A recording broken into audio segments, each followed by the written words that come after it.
लैला ने शाम के समय एक पुरानी परित्यक्त हवेली में कदम रखा, जिसके बारे में अफवाह थी कि उसमें काले रहस्य छिपे हैं। सूरज अभी अभी डूबा था और शाम की लालिमा टूटी खिड़कियों से रिस रही थी। अंदर एक भव्य धूल भरा हॉल था, जिसमें सड़ी हुई लकड़ी के फर्श और गंदगी से सने दर्पण थे।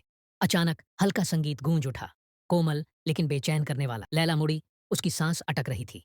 एक लड़की हवा में तैर रही थी, बिना जमीन को छुए शान से घूम रही थी। उसके लंबे बाल बिना किसी भार के बह रहे थे और जहां उसकी आंखें होनी चाहिए थीं, वहां खाली काले गड्ढे थे। लैला ने पीछे हटने की कोशिश की, लेकिन उसके पैर जमीन से चिपके हुए थे। उसका शरीर अपने आप हिलने लगा, भूतिया धुन पर घूमने लगा। जितना उसने विरोध किया, संगीत उतना ही तेज होता गया, मानो उसके डर को बढ़ावा दे रहा हो। फिर भयावह मोड़ आया।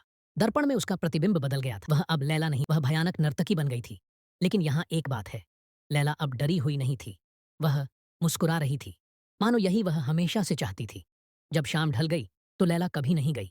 अब हवेली में एक नई नर्तकी थी और हर शाम संगीत फिर से बजता है, अगली आत्मा को फंसाने के लिए इंतजार करता हुआ।